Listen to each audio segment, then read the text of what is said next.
Hi everyone, welcome to a special edition of Áine's Tales from the Hearth on this Father's Day 2024.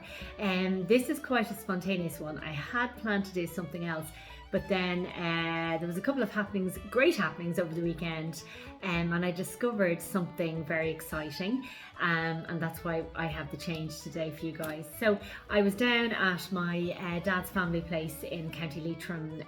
I've done blogs on the family history, a bit about my granddad and his involvement in the old IRA and the monument that they have down there for him and stuff like that. He has a fabulous story, John McGarry, that I'm very proud of. But I got to hear some new things while I was down there about another relative of mine, my great grandmother called Nellie McGarry. I think she was Ellen. I need to confirm that, but I think she was Ellen originally, but she was known as Nellie. And I had heard, they've called me Nellie McGarry a couple of times before, and I didn't put two and two together. And this time I asked my godfather, like when I was down, it was his birthday. Happy birthday, Miho, if you get to watch this. Again, happy birthday again after yesterday. But he and my first cousin Porrick, who's been brilliant for the family information, it's been fantastic to keep it going. So they gave me a little bit more about her, and seemingly Nellie was a poet. So that was just such a wonderful thing to learn, because I felt that immediate connection to that person, to my great grandmother, in that, because I don't know of any other poets in the family or of anyone that wrote, even did any writing or anything like that, that I know of.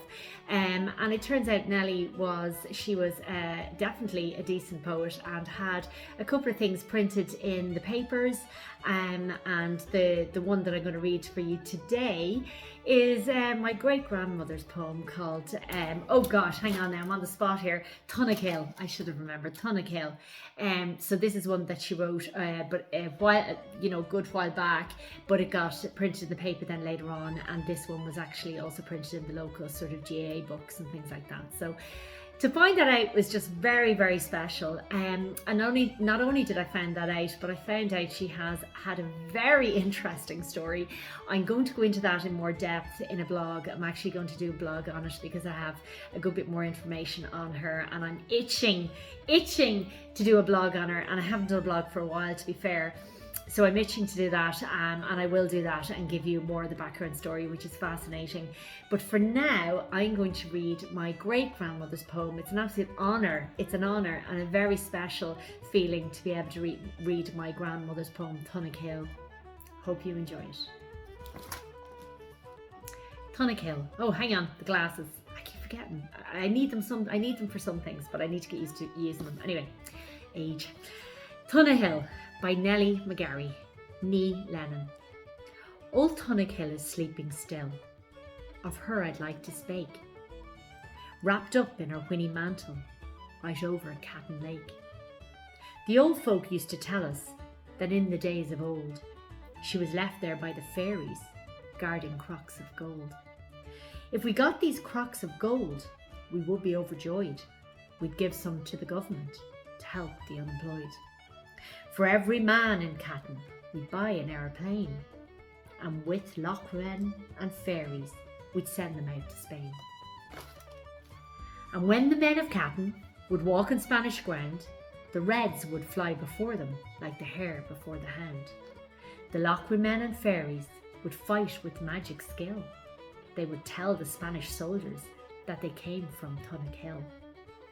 We must try to get these crocks of gold stored under Thonnagh Hill, although the Free State government has lately passed a bill that no Irishmen from Catton are allowed to go to Spain to fight the Reds and Antichrists, no matter what they gain. The Lochran men and fairies can go away to Spain. They care not for the government or what that bill might mean. For they are all so religious that the Antichrist they'll kill. There are no fairies like the ones that are under Thonnagh Hill. Fascinating poem. I don't have the exact date on it when it was written. I will try and find out more for you for the blog. But I did go on a deep dive on with some of the words of the poem, which I found fascinating. First of all, where was Thonnagh Hill? Where was the location? So what I did find, excuse me, this is written on an old back of an ESB envelope. So that's how hurried and rushed this was. But anyway, so Catton Lake is a lake in Mohill, County Leitrim, and Thonnagh Hill is the hill above it. And seemingly it was synonymous with fairy folk and luck and all those things, as were quite a few areas, a few hills in that area, and in various areas in Ireland. But the whinny mantle that she speaks of would have been a cloak of whin bushes.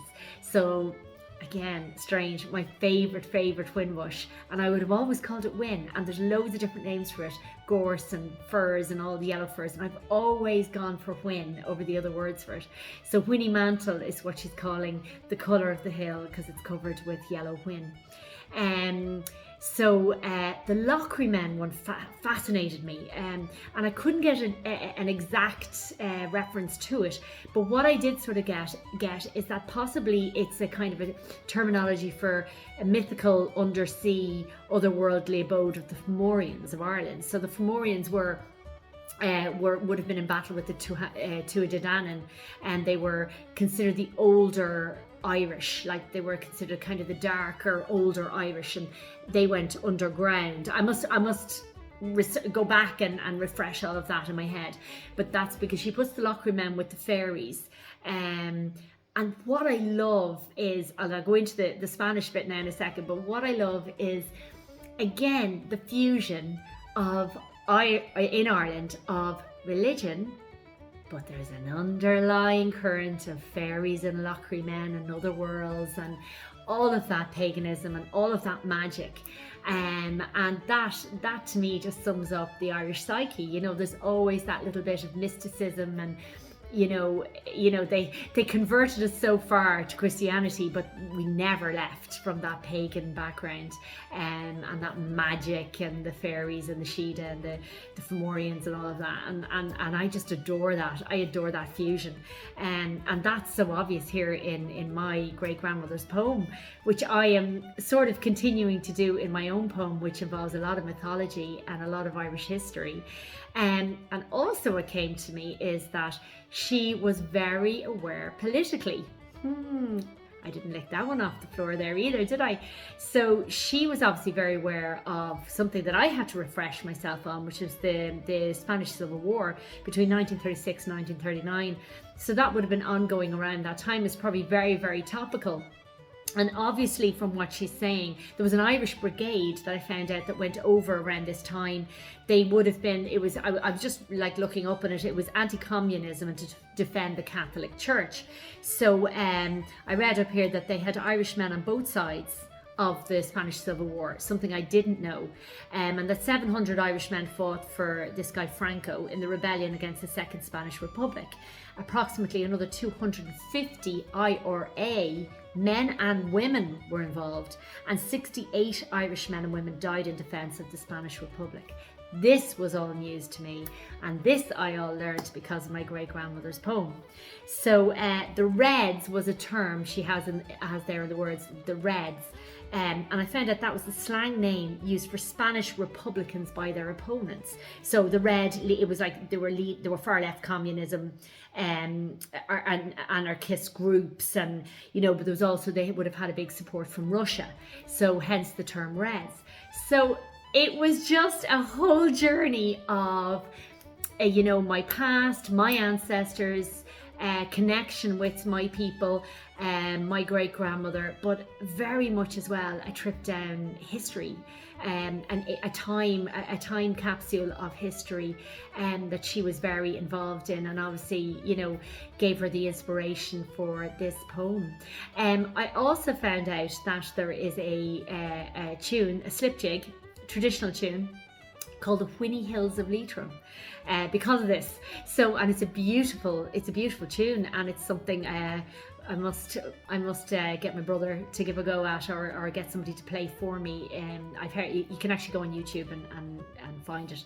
It's actually a lovely tune. So yeah, I hope you enjoyed that. It was a little bit rushed there.